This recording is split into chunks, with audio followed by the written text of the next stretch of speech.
Northants collapse on final day as Worcester win again. An intriguing final day loomed at the county ground, Worcestershire with a lead of 184 and 4 wickets still intact, and the prospect of later trying to topple a Northants batting lineup that has proved itself somewhat brittle so far. A decisive result was very much on the cards.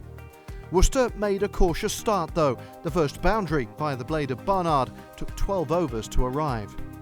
Starting the day unbeaten on 81, his partner Tom Fell crept towards a well-deserved century, finally making the milestone from 205 balls. The 50 partnership came up as Barnard decided to step on the gas, especially enjoying the bowling of Gareth Berg. The lead was stretched to 250. Duly inspired, Fell joined in too as the shackles came off following his carefully constructed century. And Barnard had time for one more big hit before he finished with a handy 48 not out, as Worcestershire declared with a lead of 262. A scorecard dominated by Fell, who battled for an unbeaten 5.5 hours for his 110. Northants would have half an hour to bat before lunch, which just might set the tone for the rest of the day. Should they stick or twist? Ricardo Vasconcelos appeared in little doubt. Off to a flying start, racing to 20 at nearly a run a ball as Northants went into the break to 28 without loss. A mouth-watering afternoon lay ahead. Possibly after an unwise extra helping of pudding, Vasconcelos slowed down a touch after lunch, but still looked fluent enough. And Ben Curran got his innings going as well. The pair moved their partnership to 48. Then Joe Leach made the breakthrough, trapping the left-hander LBW for 17, triggering a familiar wobble in the Northants lineup. Vasconcelos followed his opening partner back in the next over. Josh Tong found some seam movement. Then Alex Wakely went soon after, making just 2 before a ball that may have stopped in the pitch a little was caught by Joe Leach.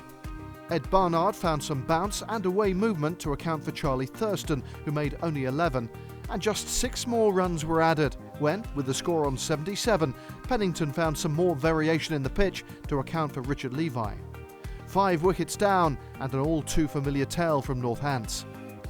Saif Saib had a waft at Pennington 6 overs later. It was fast becoming a procession. Though sticking in there was Adam Rossington, who gave the scorecard some respectability, moving his side to 114 for 6 at tea. As the final session began, Rossington and Berg came out to try and take the fight to Worcester, but the latter was swiftly heading back from whence he came, his stumps rearranged by Tong. Rossington had a dip, perhaps thinking the game was up, playing some outrageous strokes and bringing up the 150 before inevitably skying a short one from Joe Leach to the keeper. And it was a case of anything you can do when Muzarabani edged Pennington behind. And the last man, Craig White, lasted just 1 ball and didn't want to linger a moment longer. A decent effort in the chase in the end by Northants, coming up 78 runs short on a pitch that was offering movement to the seamers. Fell, the Centurion, put the game out of their reach, but Ricky Vessel's 88 in the first innings was scored at a key moment in the match too. So Worcester clinched their 2nd win of the season, putting pressure on Somerset at the top of the table in the Bob Willis Trophy Central Group.